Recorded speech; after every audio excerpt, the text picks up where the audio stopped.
Então, bom dia aos senhores. Hoje a gente vai continuar, né, a resolução da nossa lista. Eu vou apresentar para vocês a resolução, aliás, resolução da lista não, resolução das questões, né, aí para contextualizar a lista. E depois eu vou mostrar para vocês a lista, né, como é que vai ser, né, o trabalho, os prazos e tudo mais.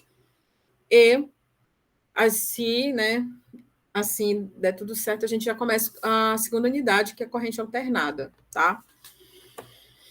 Então, vamos lá.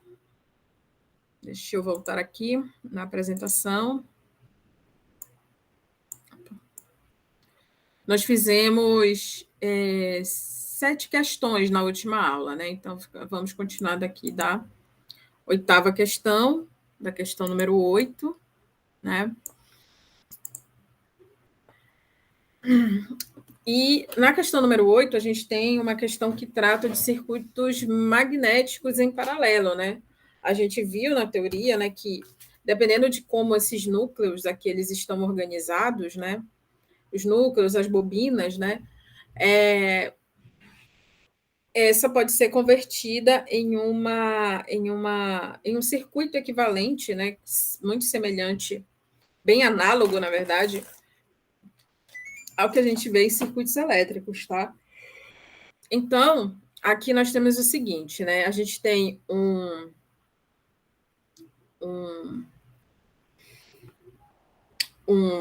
núcleo, né, de aço silício, né, com uma seção transversal dada, né, por S igual a 1,30 centímetros quadrados, um comprimento médio L1, L3 de 25 centímetros, tá? Então, aqui, ó, o L1, né, e o L3, bem aqui, de 25 centímetros, e o L2 de 5 centímetros. As bobinas, elas têm 50 espiras cada, sendo que o fluxo Φ1, tá? Esse fluxo bem aqui, ele é de 90 microweber. E o fluxo Φ3, esse aqui, é de 120 microweber. Qual é a primeira coisa que a gente vai fazer aqui?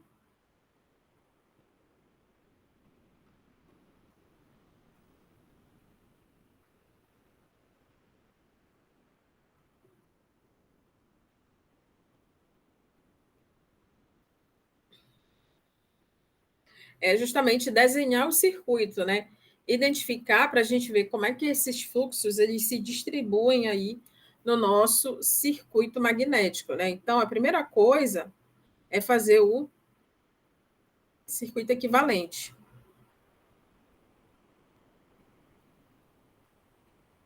Tá?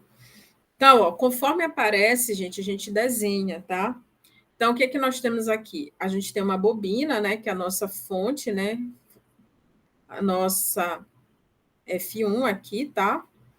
E aqui a gente vai ter, né, uma parte desse núcleo magnético passando por aqui, né? Vai ter uma oposição aqui, que é justamente, né, a nossa primeira relutância, tá?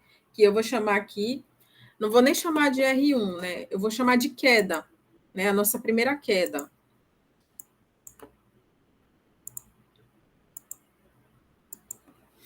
Que eu vou chamar aqui de H1 L1, já que se refere, né, ao comprimento aqui dado por L1, tá?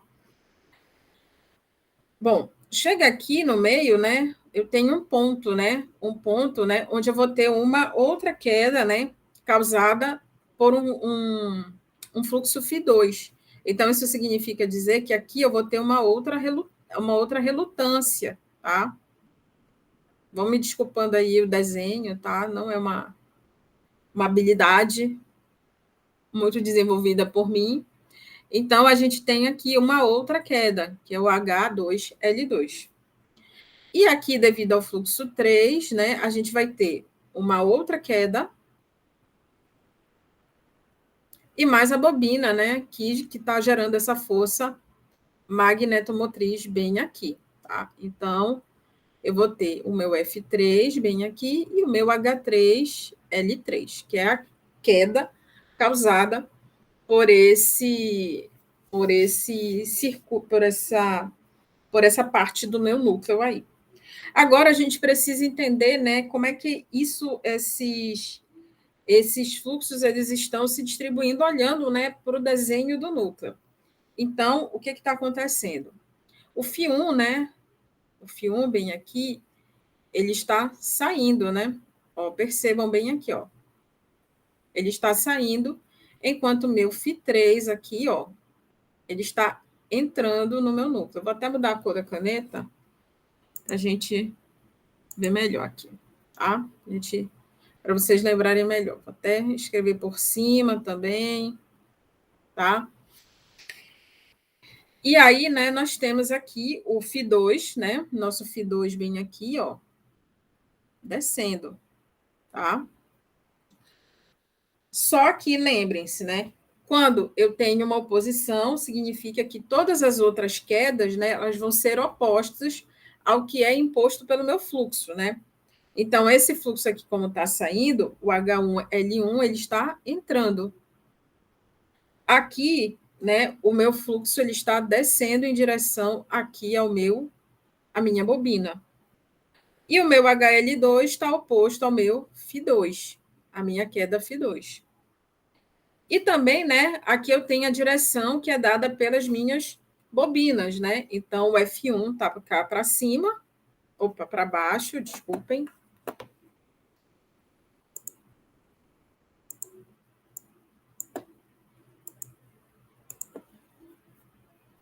Para baixo, tá? E o F3 está para cima. Então, tudo isso aí a gente vai precisar para poder identificar os parâmetros, né, do nosso, que a gente vai precisar para poder encontrar a corrente nessa bobina, tá? Tranquilo até aí?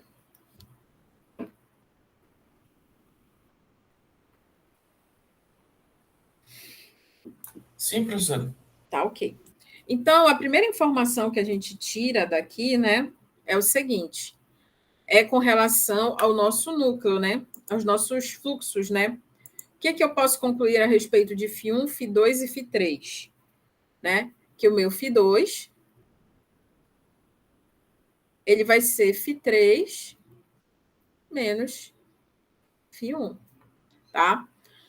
Então, a gente já sabe, né, que esse fluxo que está descendo aqui, φ2, vai ser, né, o φ3 que está entrando aqui e o φ1 que está saindo, por isso tem um sinal negativo.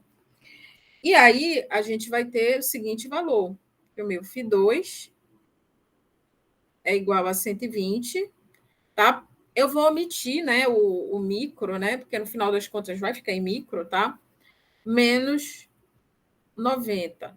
Então, aqui eu vou ter que o meu φ2 vale 30 microweber, tá? Então, esse é o meu primeiro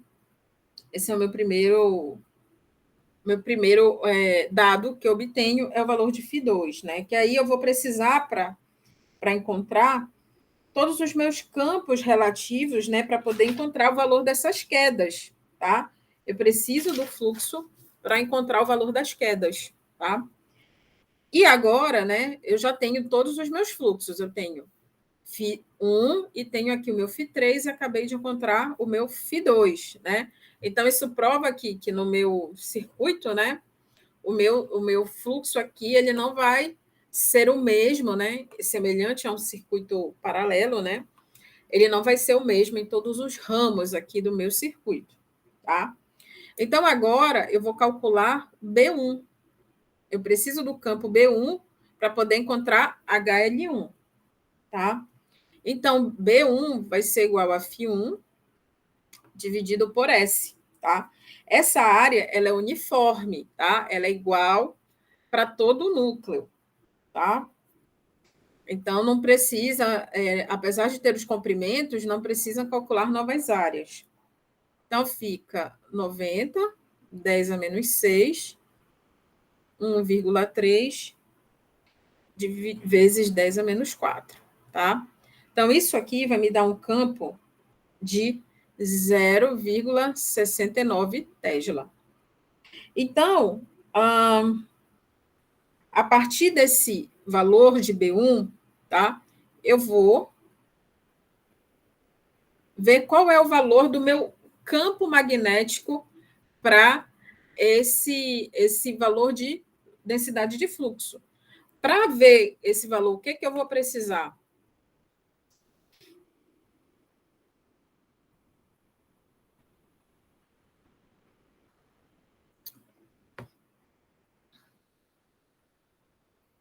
Quando eu faço um ajuste aqui, me digam o que, que vocês acham que eu vou precisar.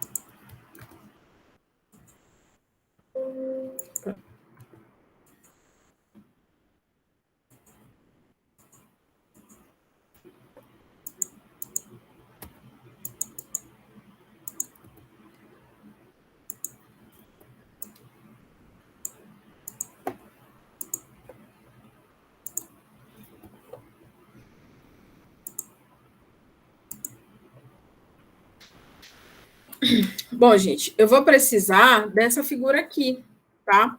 Por quê? Porque, como eu tenho o valor do campo, eu tenho, como é que se diz? Eu tenho a possibilidade de encontrar o valor da minha necessidade, desculpa, eu tenho a possibilidade de encontrar o meu campo, e vice-versa. Então, eu vou usar a curva BH aqui que eu estou mostrando na tela, tá? Então, ou seja, para esse campo de 0,69, que está bem por aqui, assim, olha, bem por aqui, para o aço silício, que é o C bem aqui, o meu campo, ele é de aproximadamente, tá? Então, ou seja, se nós fizermos a interseção aqui, ó, opa, tá? Interseção bem por aqui, salva, opa, eu errei, tá, gente? Eu peguei a D. Se eu estava olhando aqui, acho que diabo já. Está errado aqui.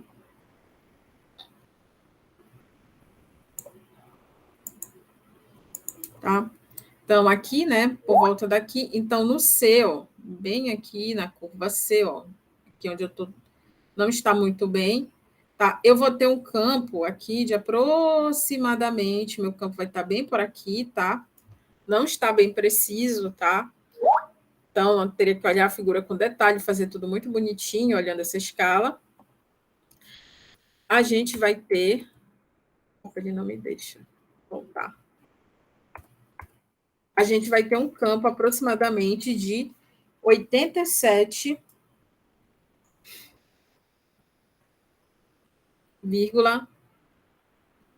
não, é aproximadamente 87 ampere por metro, tá? Então, eu já tenho aqui o primeiro campo, tá? Então, eu já posso também calcular H1L1. Então, eu já posso calcular a primeira queda, que vai ser 25, né, o que é o comprimento desse meu ramo aí, vezes 87. Então, essa minha queda é de 21,8 ampere expira, tá? Então, já temos a primeira queda. E eu vou repetir o cálculo para o fluxo 2, né, para o Φ2. Então, eu tenho que o meu B2 é o Φ2 sobre S, tá? Como eu falei para vocês, essa área não muda, tá? A área é uniforme para o núcleo inteiro.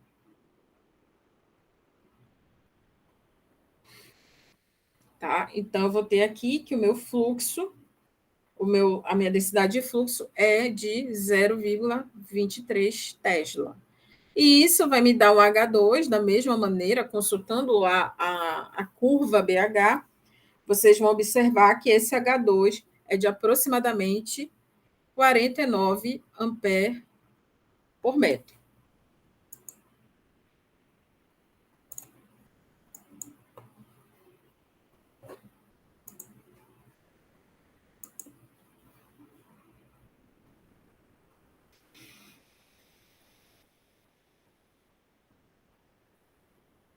Só um momento, pessoal.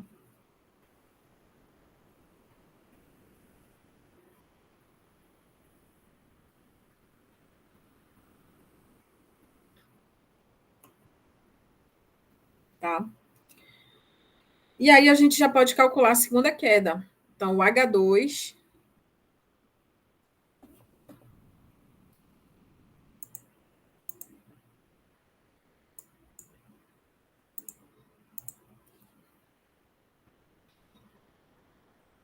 L2 vai ser 5, né? Porque o comprimento lá é de 5 centímetros, vezes 49. E isso aqui é igual a 2,5 ampere espira, tá?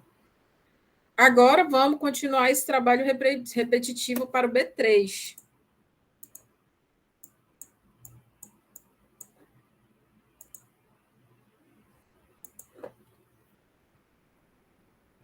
Que vai ser o Φ3 sobre S, que é igual ao 120, 10 a menos 6, dividido por 1,3, 10 a menos 4. E esse aqui vai me dar um campo, uma densidade de 0,92 Tesla, que vai me dar um H de aproximadamente 140 ampermetro, tá? E aí eu obtenho a minha outra queda, que vai ser 25. Opa, 10 a menos 2.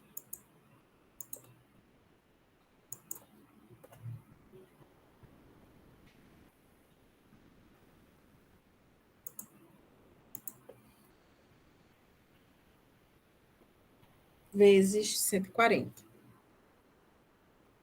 E isso aqui vai me dar um fluxo, né, um campo de 35, uma queda de 35 ampere espira.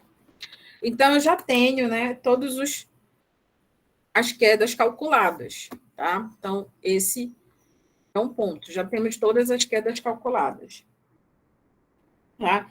E agora, eu preciso, né, encontrar o que ele quer. Ele quer as correntes. Então, vou tirar essa figura aqui momentaneamente, tá?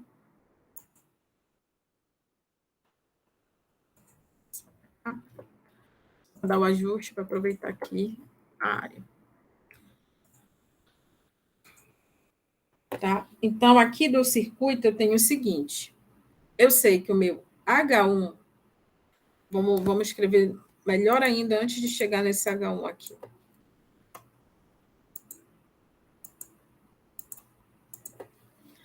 Eu tenho que o meu F, tá? É igual à soma de das minhas quedas, né? O meu F1 aqui vai ser a soma de H1, L1, mais. Opa, não. Tá errado aqui, gente. O meu H1, L1, menos o meu F, né? Eu tenho que olhar o meu F1, é igual ao meu H2, L2, tá? E o meu F3, né, quando vocês estiverem olhando a figura, menos H3, L3, que vai ser igual a H2, L2, tá? Então, a gente tem, né, aqui essa relação que é obtida, tá? Aqui do meu circuito. Então, vamos pegar o circuito aqui para a gente verificar direitinho se está batendo todas essas premissas aqui, né? Então, a gente está vendo, né? O H1, né, L1 menos o F1, lembrando que H1, L1 está oposto ao F1, vai ser igual ao fluxo, a queda aqui em L2. E a mesma coisa, o F3 menos o H3L3 vai ser igual a esse fluxo aqui. Tranquilo até aí? Deu para entender de onde vieram essas equações?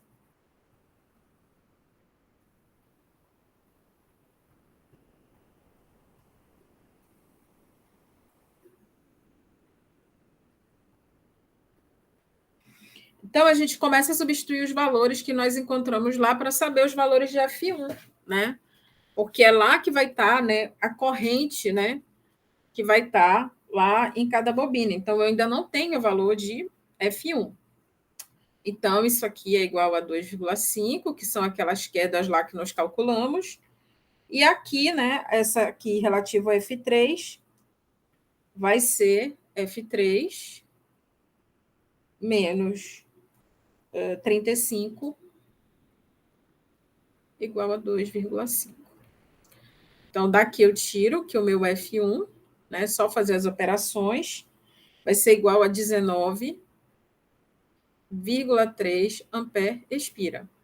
E o meu F3 vai ser igual a 37,5 ampere expira.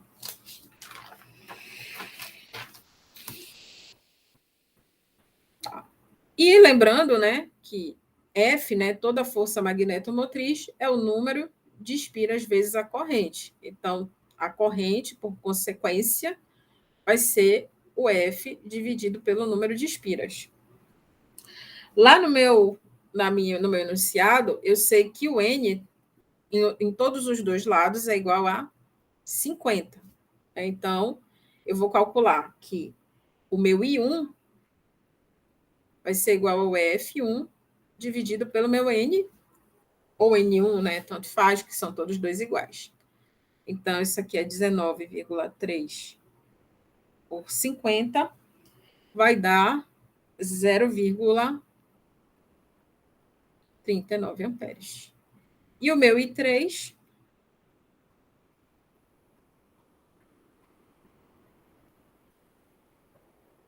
vai ser igual a 37,5 por 50, que é igual a 0,75 amperes, tá?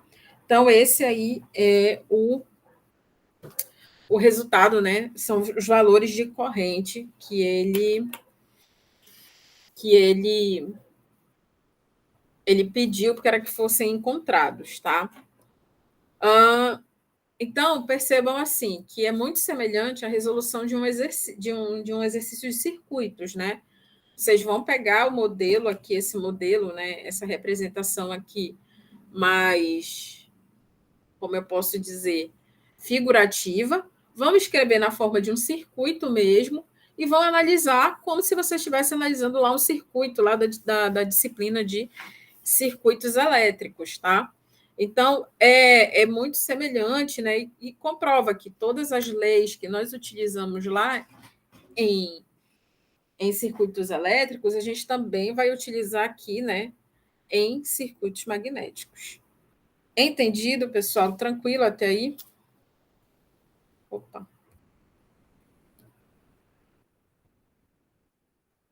Tranquilo até aí? Sim, professor. Tá certo. Tá, então, vamos para a próxima. Coloca aqui tudo, tá? Aqui nós já temos uma questão que envolve dois materiais, tá? Então, ou seja, a gente tem um núcleo aí circular, tá? Feito de uma parte, a parte A, né, tá de aço fundido, não, tá de aço temperado, tá? Que é esse mild steel. E a outra parte está em aço fundido, tá? Então, essa aqui é a parte B, tá? E aqui a parte A, tá? Então, as dimensões, né, as dimensões do meu circuito, elas são apresentadas aqui nessa tabela, né? Então, para cada um dos materiais, eu tenho aí as dimensões deles, né, de área e comprimento médio. E aí ele pergunta qual é a força magnetomotriz para causar um fluxo de 500 microweber no circuito magnético, tá? E ele quer a relutância total. Então, basicamente, né, vai ser muito semelhante ao exercício anterior. Só que aqui a gente não tem necessariamente a obrigação de desenhar, né? Por quê? Porque ele quer, né? Ele quer saber, basicamente, qual é a bobina que eu colocaria aqui, né, para obter esse circuito. Então, significa que eu estou lidando com um circuito bem assim, tá? Significa que eu estou lidando com esse tipo de circuito aqui, ó, tá? Então, eu vou ter uma FEM, que ele está me perguntando qual é, que vai manter um fluxo entre a relutância aqui da parte A, tá? E a minha relutância aqui, daqui da parte B.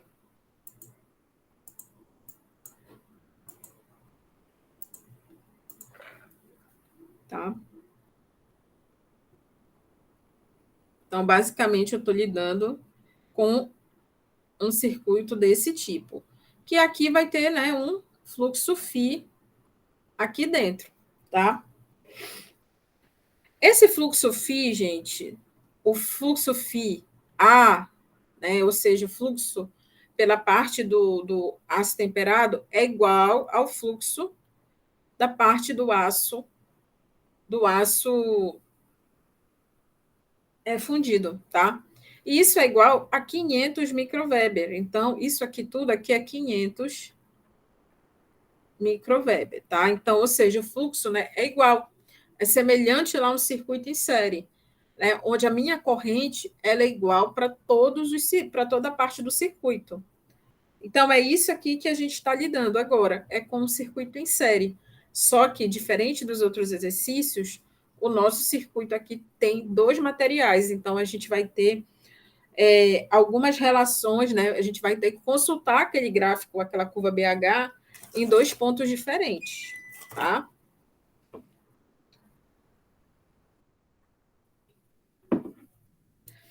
Então, vamos fazer assim. O φA, tá? O fluxo A, ele é igual ao B, A vezes a área A. A área AA. Eu vou botar esse A só para não confundir, tá?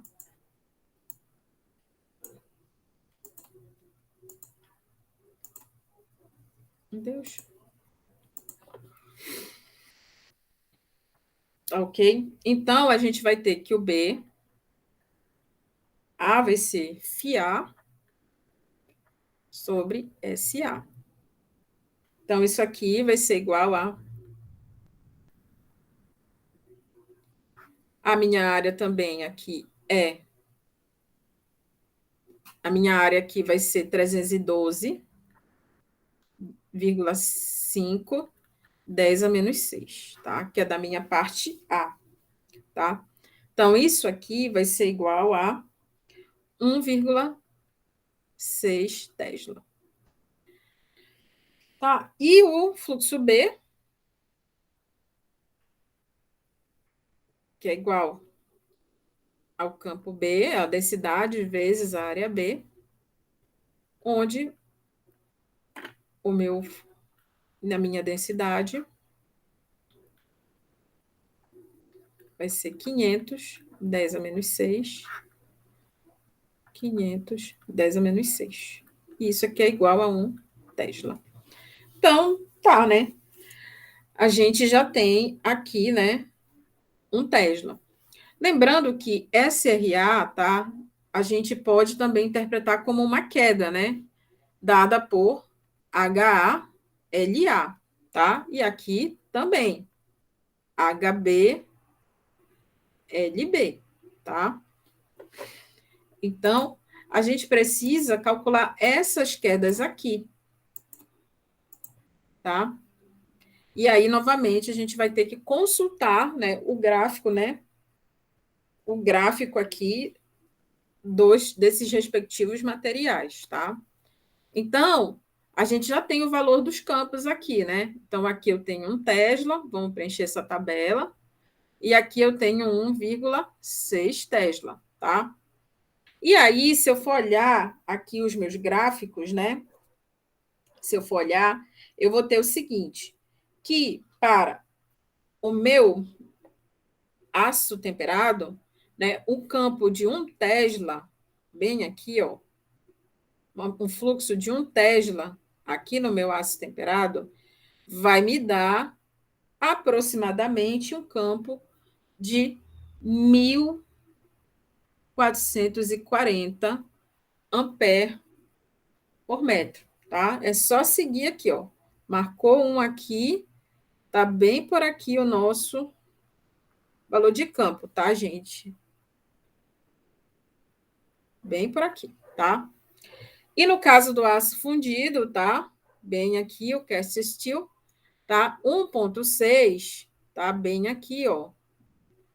Bem aqui. Não, cadê ele? Bem aqui, tá? 1,6, tá?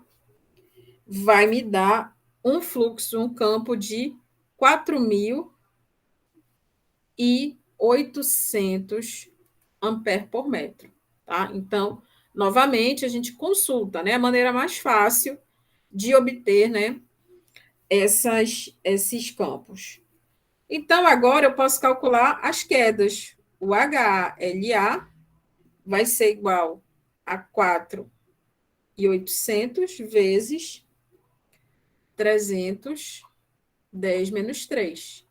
E isso aqui é igual a 560. Não, opa, 1.440.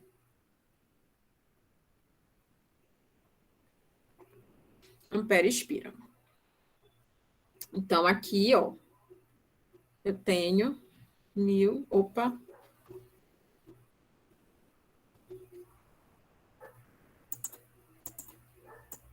Aqui eu errei, tá, gente? É 1.400.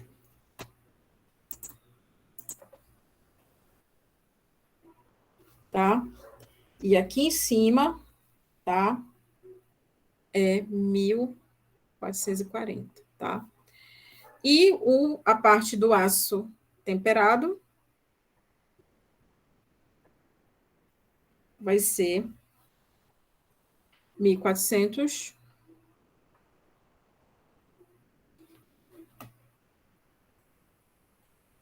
Eu acho que inverti tudo, pessoal. Desculpa. Aqui está invertido.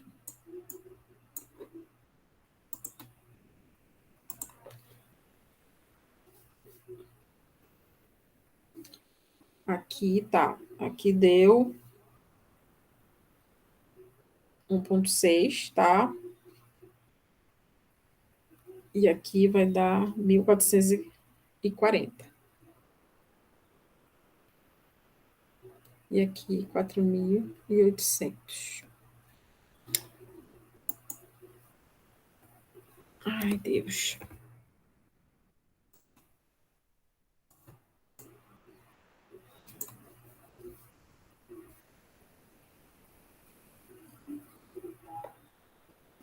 Tá. É isso mesmo.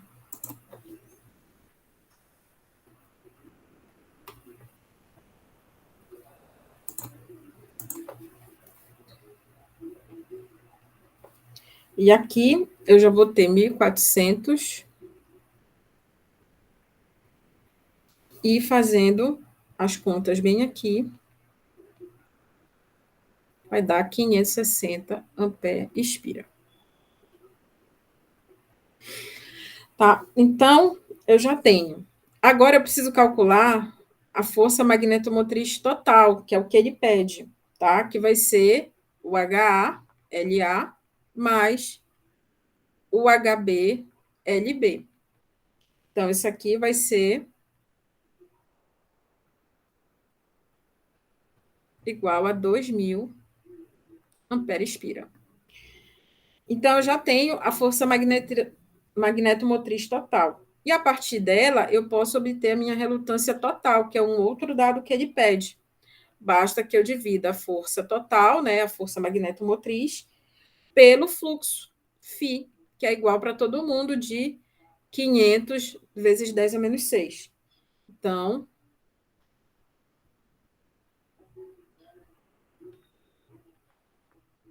isso aqui vai ser igual a 4 vezes 10 a sexta ampere ou Henry a menos 1.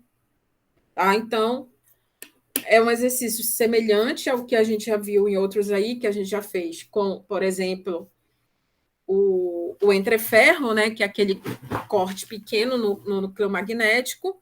A gente viu um material, né, um núcleo de um material único, e agora um com mais de um material. Então, se vocês tiverem núcleos com mais de 1, 2, 3, 50 materiais, vocês vão ter que repetir esses cálculos sempre para cada tipo de material. Tranquilo até aí? Sim, professora. Ok. Então, vamos à última questão, tá? A última questão é mais tranquila, né? Então, aqui ele já tem o circuito feito com de diferentes tamanhos. O material, basicamente, é o mesmo, tá? Mas, né, o formato do núcleo é um pouco diferente, né? Então, ele tem uma parte de 6 centímetros, tá? Com uma área de 1 centímetro quadrado. E tem uma outra parte de 2 centímetros com uma área de meio centímetro quadrado. E esse circuito ele é envolvido por uma bobina, né, de 200, que tem 200 espiras, justamente enrolada na parte onde eu tenho, né, o meu comprimento de 6 centímetros. E por ela vai fluir uma corrente de 0,4 amperes. Ele quer saber qual é o valor de B no comprimento de 2 centímetros, ou seja, na menor parte desse circuito magnético, se, né, a permeabilidade, o ponto de trabalho, né, do aço fundido, né, tem uma permeabilidade de 750. Então, do que a gente está tratando aí? A gente está tratando de uma permeabilidade total aí, né, de um outro circuito em série. Só que agora, né, ele tem dimensões diferentes, tá? Então, aqui é um estudo de circuito em série, tá? Só um instante.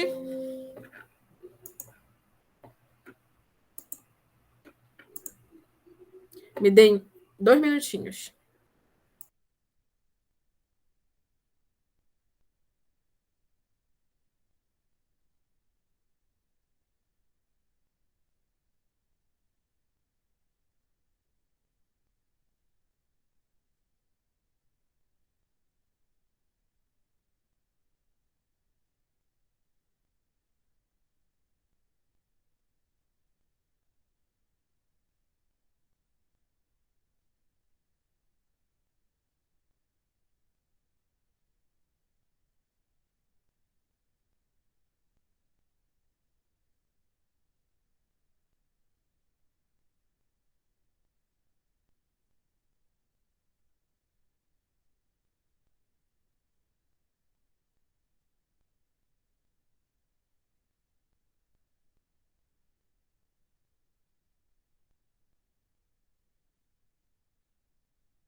Então, vamos lá. Aqui, basicamente, a gente precisa calcular a relutância em cada parte desse circuito, já que é um circuito em série, e a gente já tem, né, o comprimento, né, e a permeabilidade. Então, eu posso utilizar a expressão da relutância, né, a partir de seus parâmetros dimensionais, que vai ser L, Mi, A. Então, eu tenho a relutância, eu tenho a permeabilidade e tenho o comprimento, tá? Então, para L igual a 6 centímetros, a gente vai ter a seguinte relutância, tá? L1 Mi A1.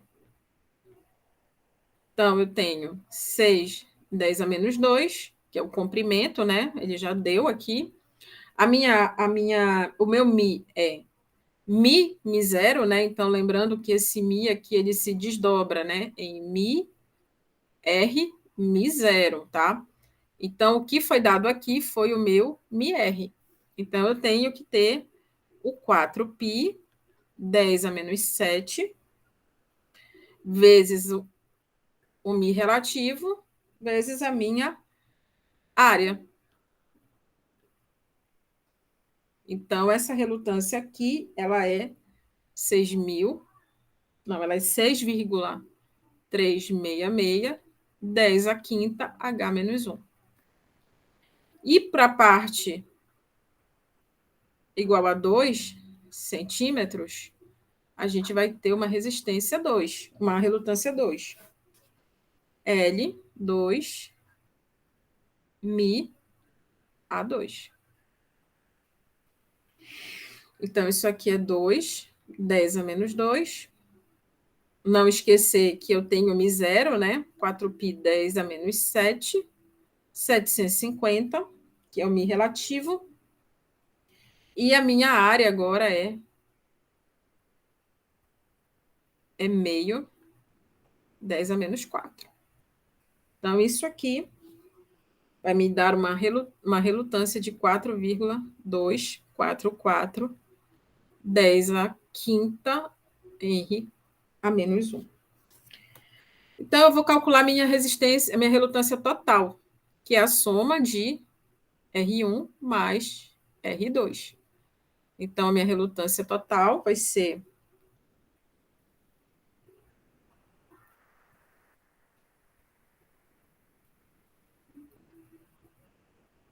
10 a quinta, né? Porque é esse o valor. Isso aqui vai me dar 10,61, 10 a quinta,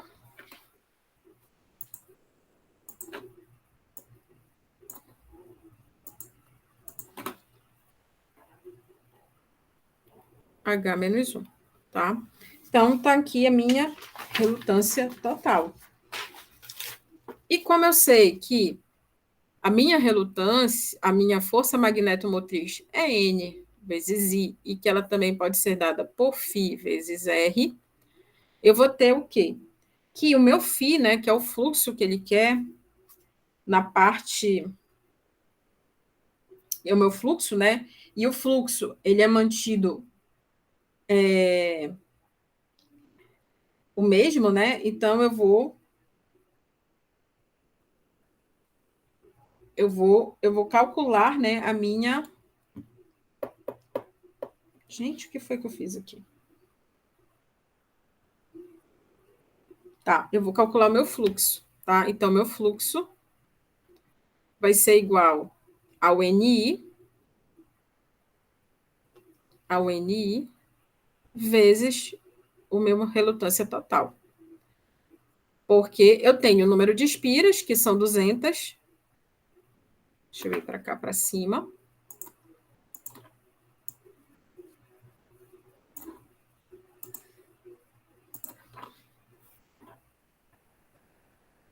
Vai ser 200 vezes 0,4 dividido por 10,61, 10 a quinta.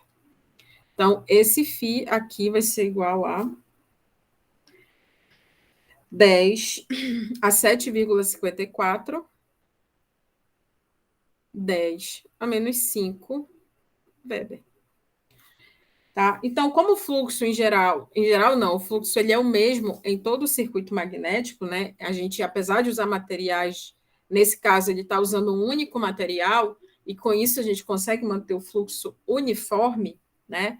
Eu sei que fluxo é B vezes A, né? Então, como eu encaro como um circuito em série, né? Então, eu vou ter, né, uma queda associada àquela relutância lá, né? Então, eu posso considerar que esse fluxo, ele também é igual, né, para a minha parte 2 do circuito.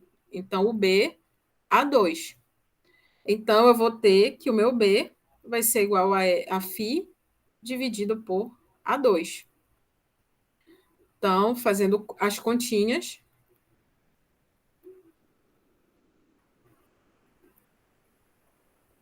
por meio, 10 a menos 4, eu vou ter que o meu B aqui é igual a 1,51 Tesla, tá?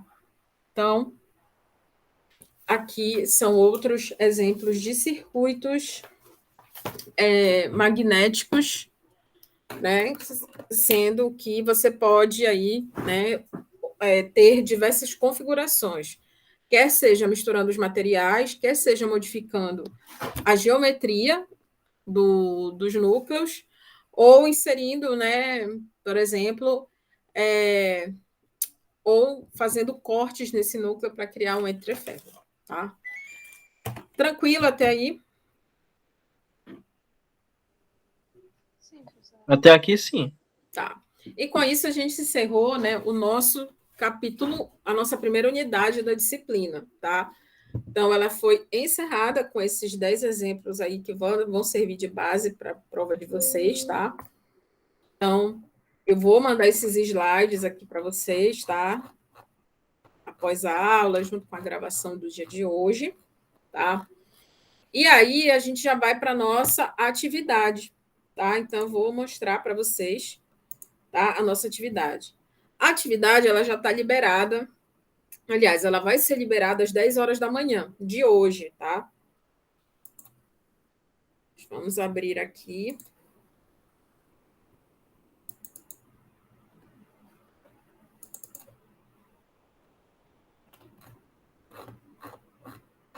Vamos abrir aqui, deixa eu projetar para vocês.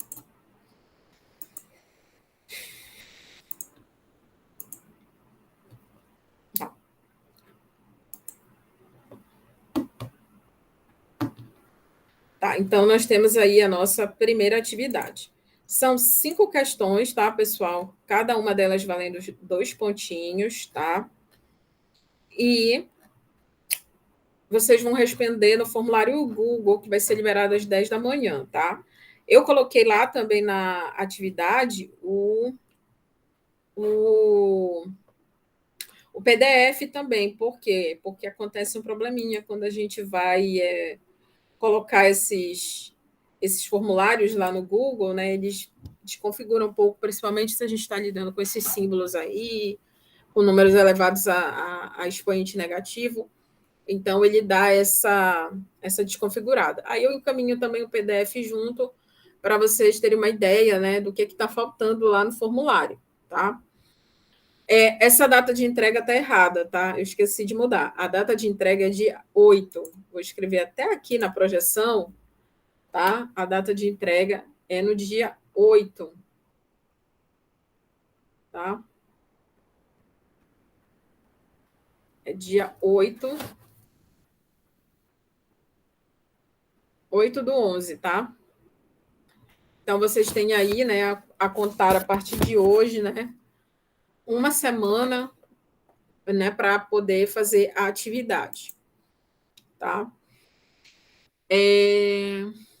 Alguma dúvida? Não, professora. Assim, você tá me escutando? Oi, Mel, tá bem baixinho. Ah, tá daquele jeito ainda. Tem um espaço lá para a gente colocar a nossa resolução ou só uma Sim, deixa eu mostrar aqui para vocês, deixa eu mostrar aqui. Sim, não é, espera lá, uma janela aqui, é uma guia. Tá, deixa eu mostrar aqui para vocês.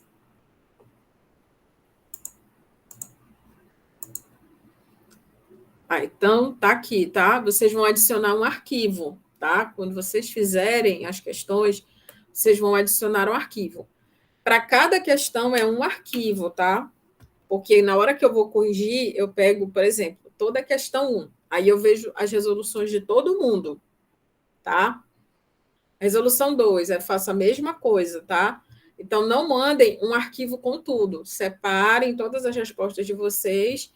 Aí vocês passem para o PDF, que é melhor, porque fica menor, né? O arquivo, cada arquivo que vocês colocarem tem um limite de 10 mega, tá? Então, fiquem atentos aí, tá? Para não exceder isso aí, né? Dependendo da qualidade que vocês vão entregar, tá? E tem sim esse espaço para preenchimento, para vocês mandarem, tá? Então fica bem melhor, porque aí vocês vão,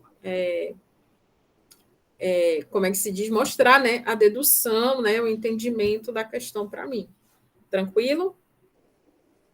Tranquilo, professora. Aqui. Tá? Então, mandem em PDF, que é melhor do que figura, tá? Mandem em PDF. E, olha, é só muita chatice essa parte da disciplina, né? Porque tem muito detalhe matemático, conversão de unidade, assim, é bem chatinho, não é difícil essa parte, tá? É mais chatinha, tá? E aí, no dia 8, não, no dia 15, a gente tem aula, senhor. Deixa eu verificar aqui. Teria. Tecnicamente é um feriado, né? Sim. Deixa eu olhar aqui. Olha lá.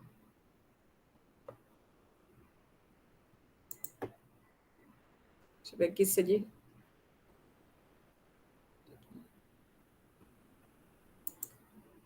Ah, a planilha está aqui. Tá, dia 15 a gente não tem aula, tá? Então, para não matar vocês do coração, a gente já sabe que dia 15 a gente não tem aula, então no dia 14 eu já lanço o gabarito, tá? O gabarito das questões para vocês, tá bom? Fica bem melhor assim, tá? E aí a gente vai dar prosseguimento à nossa disciplina já com o capítulo 2 hoje. Ok, jovens? Ok. Tá? Então, só para registrar também, dia 15 a gente não tem aula. Então, deixa eu parar aqui e vamos começar o capítulo 2. Falei para vocês que ia passar rápido.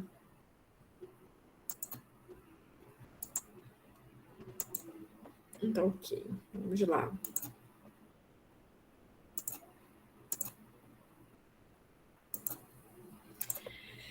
Então, agora nós chegamos numa parte que, assim, deveria ser um semestre inteiro só para a gente falar sobre isso. Mas, como não é possível, vai exigir de vocês um pouquinho mais de lembrança, tá? Então, capítulo 2, a gente vai tratar de corrente alternada, tá? Então, a gente vai... É basicamente, né, um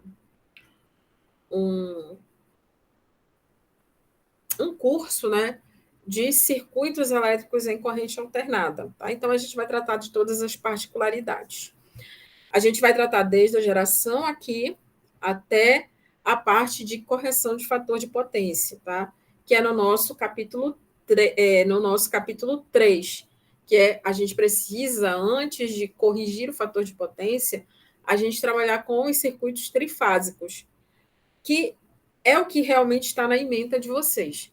Mas eu não posso explicar circuitos trifásicos sem explicar corrente alternada, tá? E não é somente a geração de corrente alternada em si, mas sim é o entendimento de que tem uma análise de circuito envolvida ali, tá?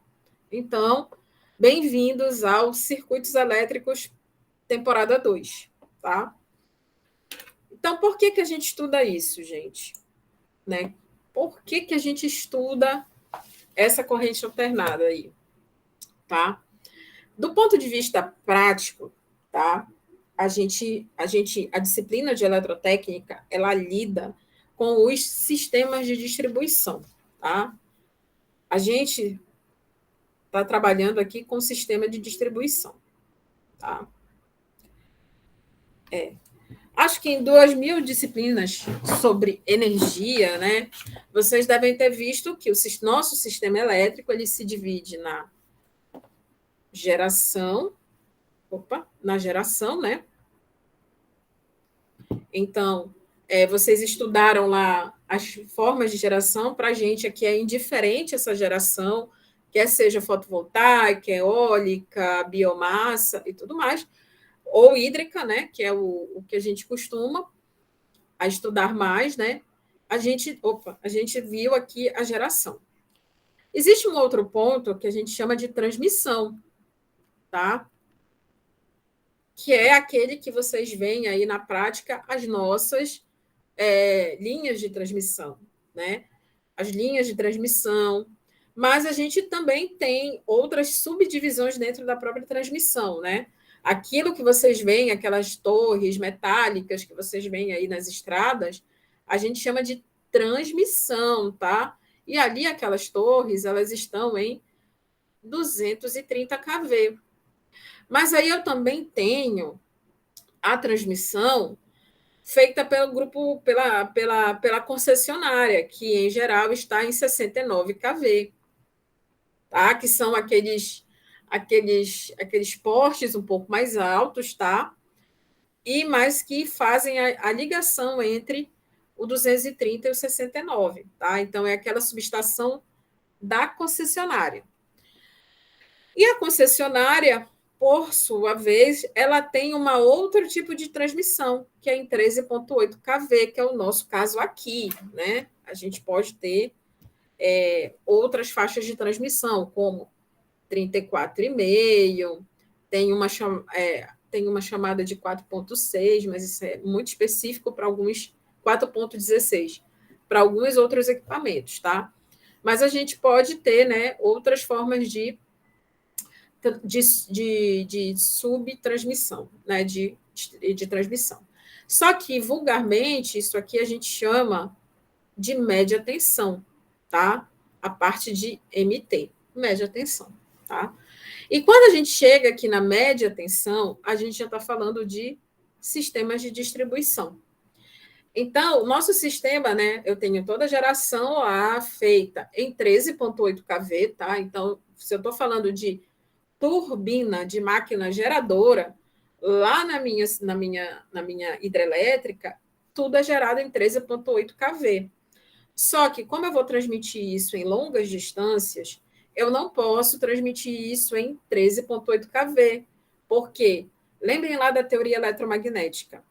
Se eu tenho uma baixa frequência e eu preciso transmitir, né? Ou seja, eu preciso ter uma linha longa, né? Isso vocês estudaram lá em linhas de transmissão, né? Que tamanho vai ser esse meu cabo?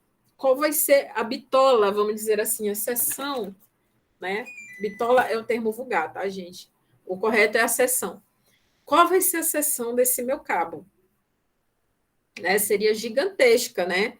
Então ficaria muito pesado esse cabo e eu gastaria muito com estruturas para suportar estes cabos. Então, o que as produtoras de energia fazem? Elas elevam isso. Lá em máquinas elétricas, vocês vão ver por as elevações de tensão, né?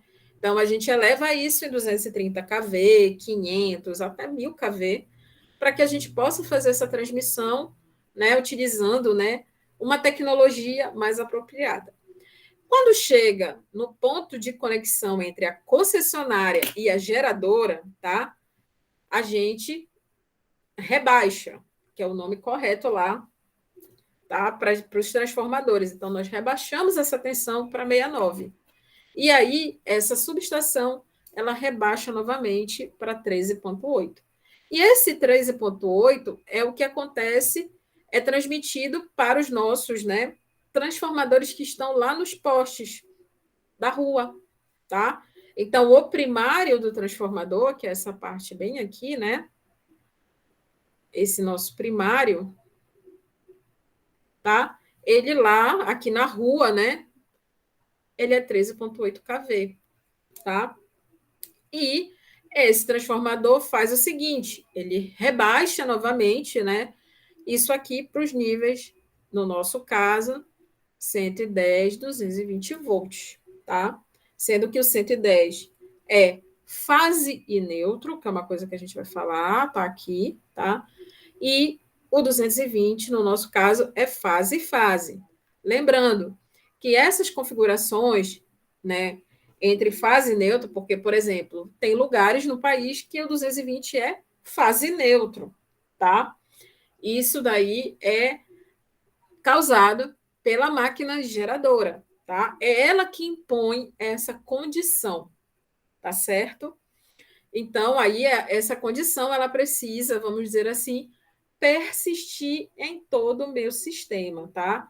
Aí, isso daí é análise de sistema de potência, tá?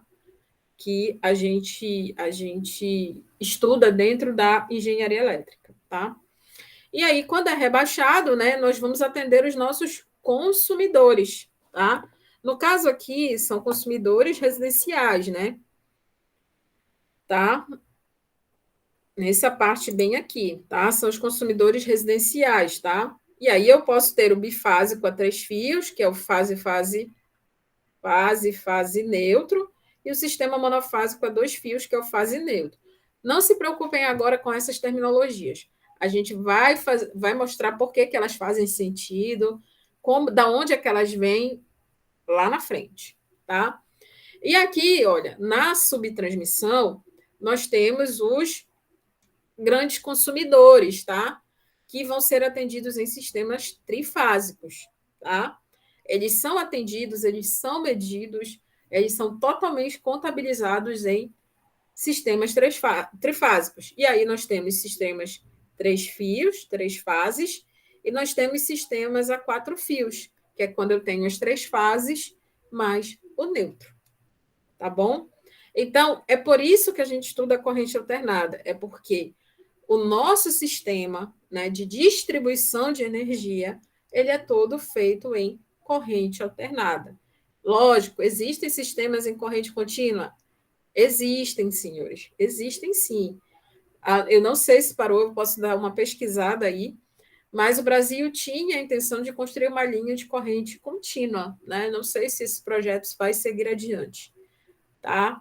E aí a gente vai trabalhar com tensões bem mais elevadas do que 230 kV, tá? Se bem que hoje, eu acho que lá pelo sul deve ter linha de transmissão operando em 800 kV, eu acho. Teria que olhar como é que está essa distribuição ainda aí, tá? Então, é por isso que a gente estuda corrente alternada. Então, a gente tem que aprender a analisar e entender os sistemas de corrente alternada, tá? Então, quando a gente está falando de residências, né? Não de residências, né? Isso aqui é só uma aplicação, tá? Mas, assim, a corrente alternada, ela pode se apresentar na vida de vocês em outros lugares. Por exemplo, quem gosta de trabalhar com implementação de circuito, uma hora vai lidar com corrente alternada. Por exemplo, eu tenho que construir uma fonte de tensão. Eu vou alimentar um circuito com 12 volts e preciso construir a minha própria fonte de tensão. Eu não vou comprar pronta lá na Caiama. Então, eu vou projetar a minha fonte. Tá? Lembrando que a alimentação da sua fonte, ela vem de um 110 alternado. Isso aqui é apenas uma das perspectivas, né, para estudar. Por quê? Porque nós estamos falando de eletrotécnica. Lá na frente a gente vai falar de eficiência, a gente vai falar de circuitos trifásicos, né? Então, eu trouxe essa perspectiva porque está mais assim afinada com o que a gente vai ver ao longo da disciplina. Mas o que a gente vai ver aqui serve de análise, né, para vocês analisarem qualquer circuito de corrente alternado que se apresentar na vida de vocês. Tudo bem por aí? Alguma pergunta ao respeito disso aqui, dessa figura aqui? Sempre aparece alguém querendo saber alguma coisa.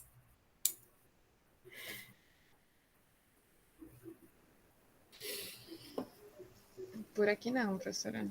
Tá certo. Então, né, vocês entenderam por que vocês vão estudar, né, isso aí, né? Uma das razões de estudar isso aí, tá?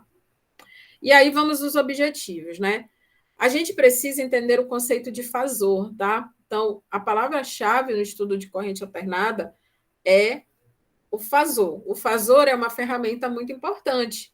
Lembrando que nós estamos a lidar com sinais, né, senoidais. E vocês já sabem, né, que não é fácil lidar com funções senoidais, né? Somar, subtrair, multiplicar não é uma simplicidade, né? Como se a gente estivesse trabalhando com funções mais simples, né? Então, a gente precisa, né, ter esse conhecimento aqui de fasor, tá? Quando eu for falar de fasor aqui, eu já vou falar, né, contextualizado à corrente alternada. Porém, né, lembrem-se lá, acho que é em métodos 2, que vocês estudaram variáveis complexas. Então, a gente precisa do que vocês viram lá em variáveis complexas, a gente vai precisar bem aqui, tá?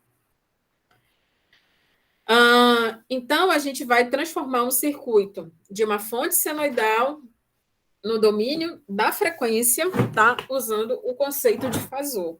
Né? Então, a gente vai sair do tempo, do domínio do tempo, para a frequência usando fasor. Esse é um objetivo aqui nosso.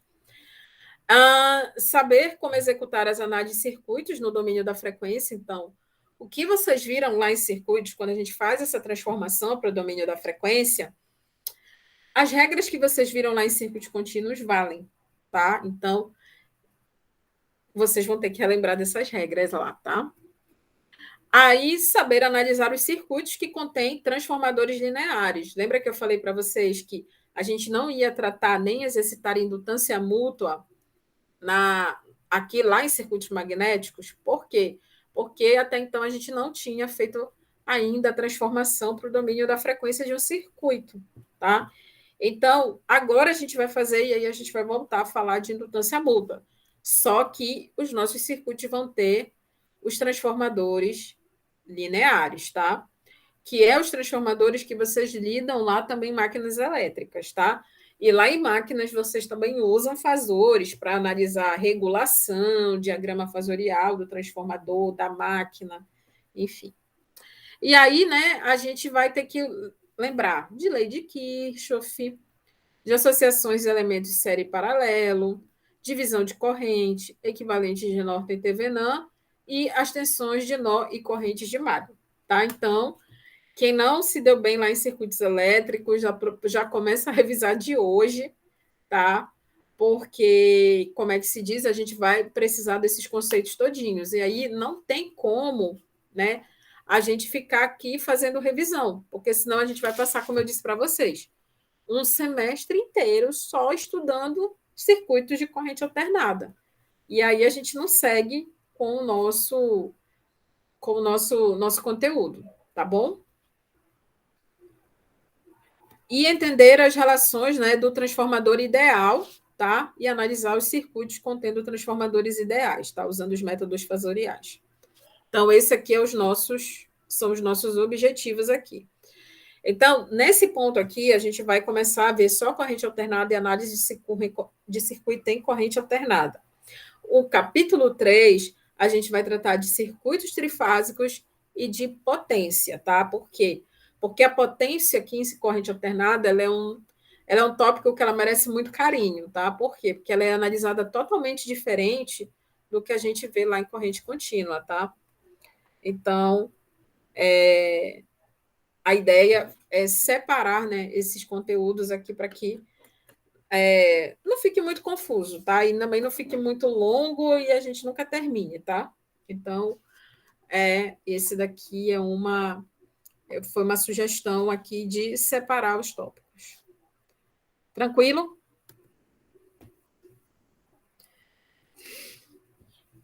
Ok. Tá? Então, tá aqui. Nós temos aqui a nossa corrente alternada, né? Então, quando a gente pensa, né, em corrente alternada, a gente pensa somente na forma de onda senoidal.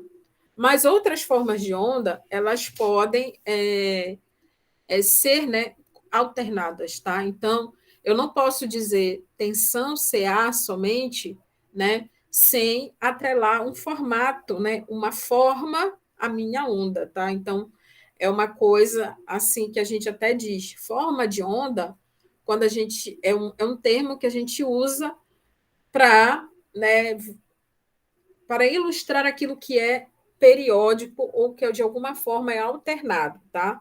Quando a gente fala tensão CA, é porque a gente está olhando sobre o ponto de vista do gerador comercial, tá?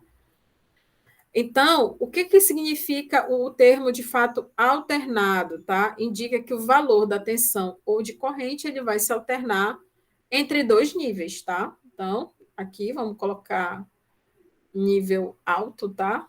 Vamos colocar nesse momento. E o nível baixo, né? Tá? E a mesma coisa vai acontecer com as ondas quadradas, com as formas de ondas triangulares e o dente de serra, tá? Então, só é uma tensão, só é uma forma de onda alternada se eu tiver dois níveis, tá? Tá pré-definidos, tá? Não quer dizer que seja somente a senoide, né, vai ser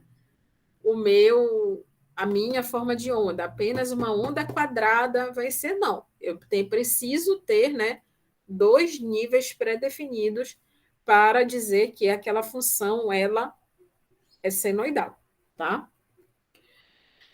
O sinal senoidal é utilizado em diversas áreas, né, em diversos aparelhos eletrônicos. Então, como eu disse para vocês, aquela aplicação lá do sistema de distribuição é uma das aplicações, né? Mas, por exemplo, eu vou ter em muitos aparelhos eletrônicos, né? Nesse momento aqui, nossos computadores funcionando estão produzindo aqui diversas formas de onda, né?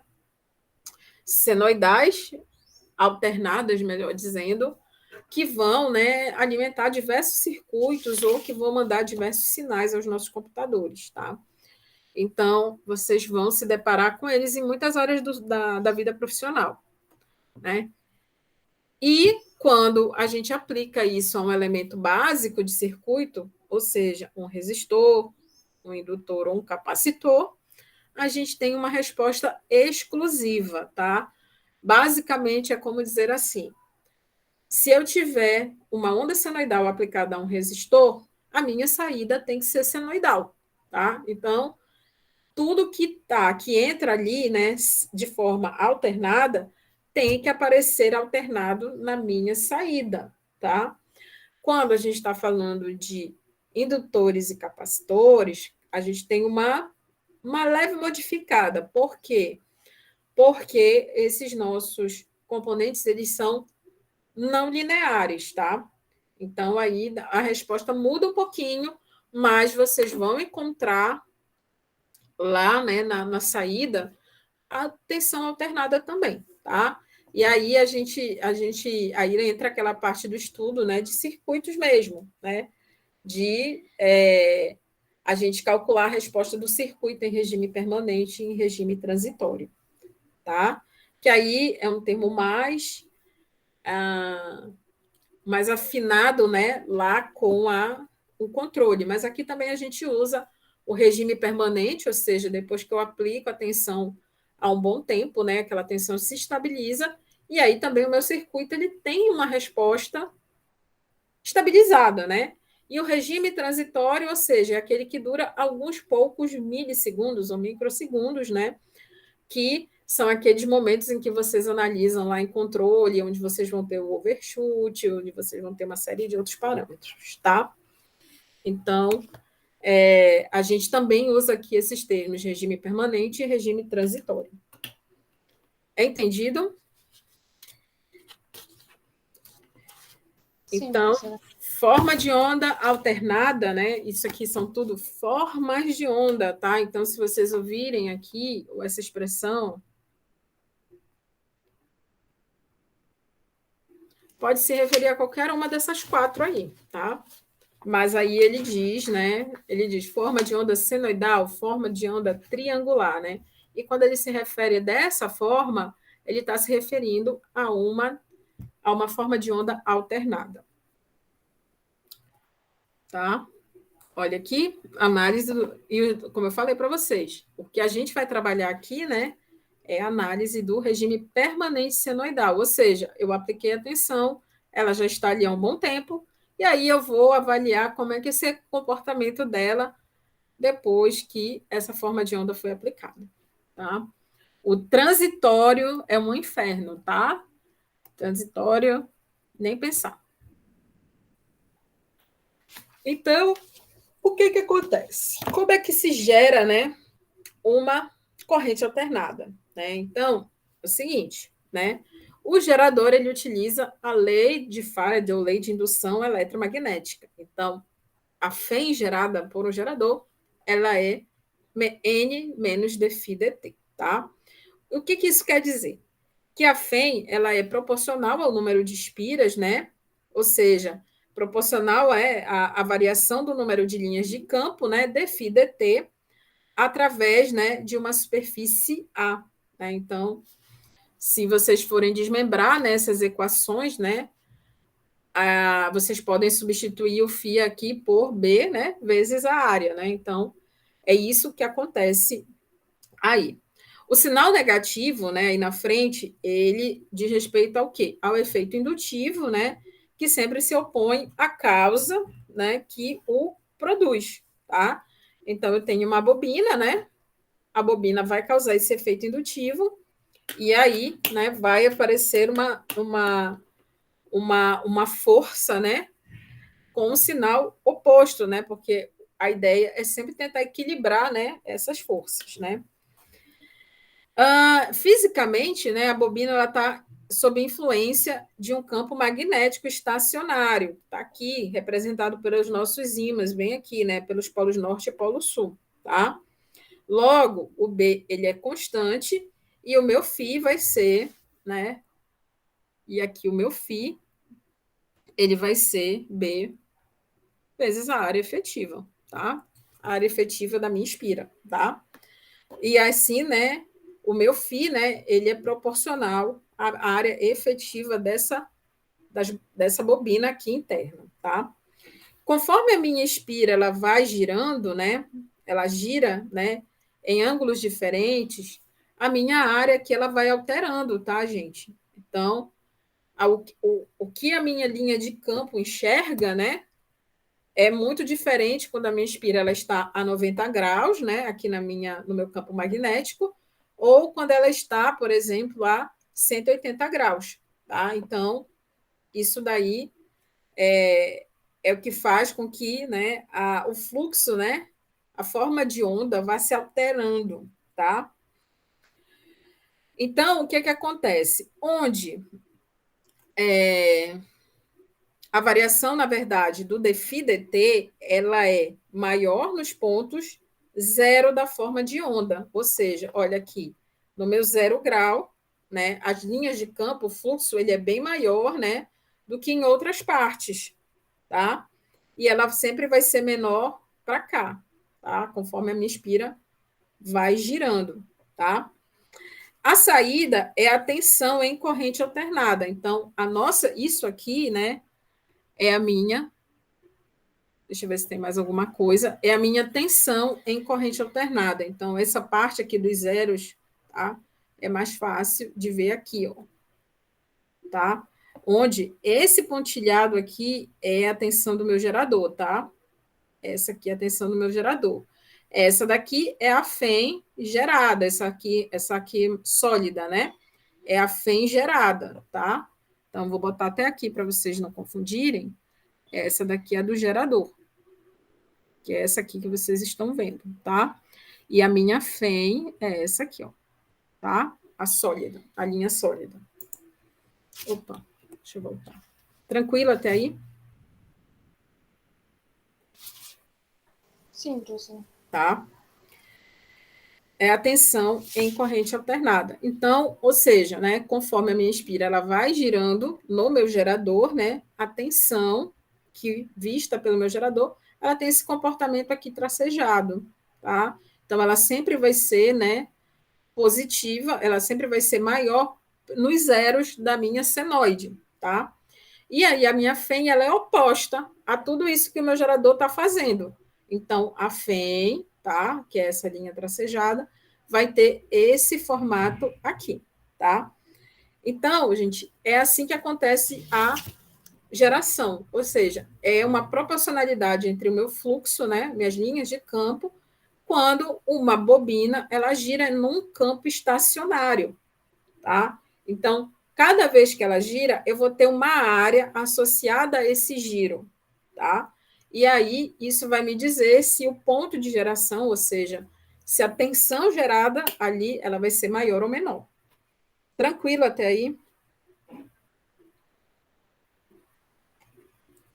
Sim. Ok. Então, a gente agora temos que ver os parâmetros do meu sinal alternado, tá? Então, é isso que a gente vai, antes que a gente vai começar a associar os fasores a partir daí, tá? A gente tem que primeiro retirar todos esses parâmetros, tá? Primeiro, né, como eu falei para vocês, aqui é o gráfico, tá? Que ele chama aqui de forma de onda, tá? Que é aquilo que a gente estava conversando alguns slides atrás, tá? Então, independente de ser senoidal, triangular ou assim, ou qualquer formato que tenha, a gente tem uma forma de onda.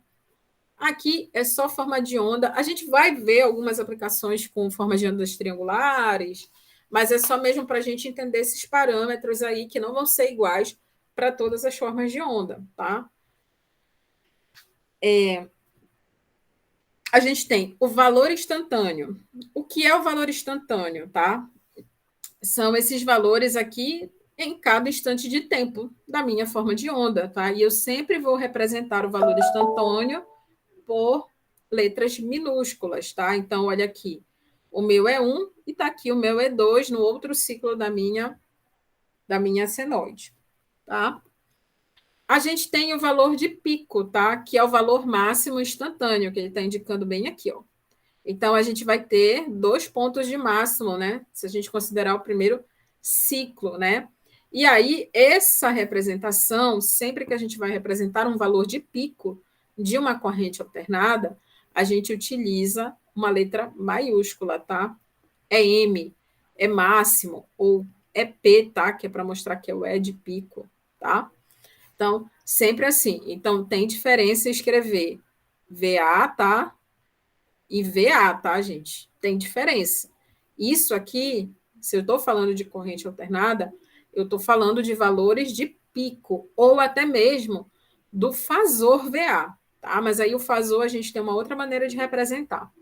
E aqui não, aqui eu estou falando da constante no tempo, da variável no tempo, tá? Então, e o EPP, tá? O EPP, que é o valor, né? É o valor pico a pico, tá? Que é igual a 2 vezes o EP, tá?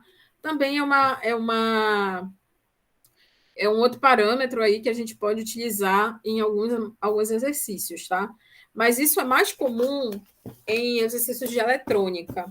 Quando a gente vai fazer algum projeto que envolve corrente alternada, ele às vezes ele limita, né, o nosso dispositivo eletrônico a que ele opere entre no valor pico a pico. Aí é bom ter esse conhecimento que o valor pico a pico é 2 vezes o valor de pico. Tranquilo até aí? Sim, professora. Tá, deixa eu ver se tem mais alguma coisa aqui. Bom, até agora não, tá? Então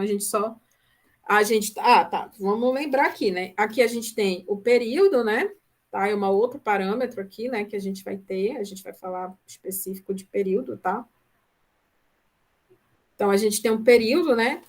Esse período ele vai ser importante, né, porque a gente associa essa senoide a uma frequência, tá? E aí essa frequência ela vai ser importante quando a gente estiver analisando os nossos parâmetros de circuito, tá? Porque vocês vão verificar que indutâncias e capacitâncias, elas têm uma influência em relação à frequência, tá? Então, lá a gente vai precisar do período, da informação do período e da frequência, tá? E aí, né, a gente trabalha aqui em graus, a gente não trabalha em radianos, tá? Então, quando vocês forem fazer um cálculo, lembrar de regular a calculadora para graus. Tá? Aí falei do valor pico a pico, né? Ou VPP, que às vezes a gente chama, tá? Ao período, né? Como se repete, né? Então a gente já sabe que ela é periódica, né? Então, só para vocês lembrarem, né? A conversão entre graus e radianos, né? Lembrando que um radiano é igual a aproximadamente, né? 57,3 graus, tá? E, né, 2π é igual a 360. Só para lembrar mesmo, não é nada, tá? Então, o período T, né, que é o intervalo sucessivo entre duas formas de onda, né, entre a forma de onda, né, ou seja, né, a forma como ela se repete, tá? E aí a gente tem o ciclo, né? Então, T1 e T2, eles são período, mas aí a gente representa como ciclo, tá? Então, ele diz assim, por exemplo, que uma chave fecha o circuito a cada 4 ciclos. Significa que eu vou ter 4 vezes esse ciclo T1 se repetindo para que uma chave feche. tá? Então, ele conta, né? O circuito ele vai contar essa passagem de 4 ciclos da forma de onda alternada para poder fechar, né, os seus contatos, tá? Então, isso daí é um outro parâmetro, né, de sinal alternado que a gente usa, tá? E para lembrar, né, só para relembrar, a gente tem, né, a velocidade angular, o ômega, que é igual a 2πt, né, que vai estar associada, né, a essa repetição, e que também eu associo a minha frequência, tá? Então, ou seja, a gente vai trabalhar com valores instantâneos, valores de pico, valores pico a pico, com período e com ciclos, frequências e etc. Tá? Então, tá aqui, né, os ciclos, né? Então, todas as vezes eu conto um ciclo diferente, tá? E aí eu tenho a frequência, né, que são os números de ciclos que ocorrem a cada 1 segundo, né? Então, a frequência de uma forma de onda, ela é 1 ciclo por segundo. E isso nos dá qual unidade? O Hertz, tá? Então, as frequências aqui que a gente está lidando é Hertz, mais especificamente, né, os 60 Hz, tá? Algumas excepcionalidades aí, só para fins ilustrativos, a gente pode trabalhar com frequências maiores que 60 Hz, tá? Lembrando, circuitos alternados podem acontecer em qualquer ponto da disciplina e com diversas frequências, tá?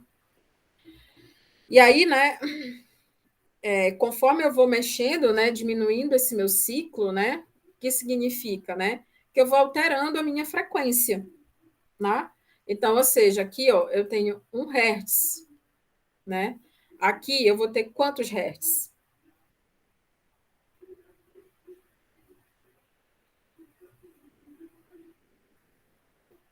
Né? Então, é só fazer a conta de 1 sobre 0,4, tá? E aqui eu vou ter 2 Hz, tá? 1 sobre 0,5. Então, aqui são as frequências, né? Então, o que que acontece?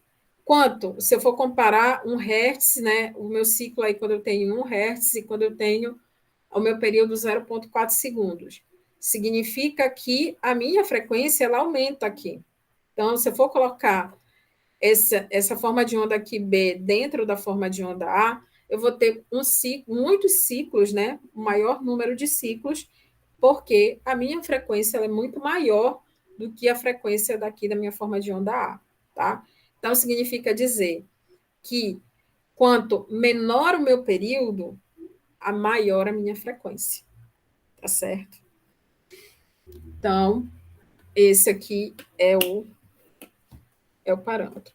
Bom, faltam 2 minutos para a gente terminar, então, se eu começar, eu não vou terminar, tá? E aí a gente vai começar os parâmetros de entender por que que a gente trabalha com A como com cosseno, né? E não com a função de seno, tá? A gente vai entender isso aqui, tá? E aí vai ficar para a próxima aula, tá bom? Lembrando que daqui a pouco a lista de vocês vai estar on, tá? A lista de vocês vai estar on, tá? E que tem até o dia 8 para vocês entregarem ela, tá certo? Tranquilo até aí, pessoal? Sim, professora. Então tá, nos vemos quarta-feira, no mesmo horário. Bom dia para os senhores. Bom dia, professora, também. Professora, até quarta. Tchau, Até tchau. quarta. Qualquer dúvida, é só mandar mensagem aí que a gente responde, tá bom? Ok. Tá, tchau, Tchau. tchau. Até quarta.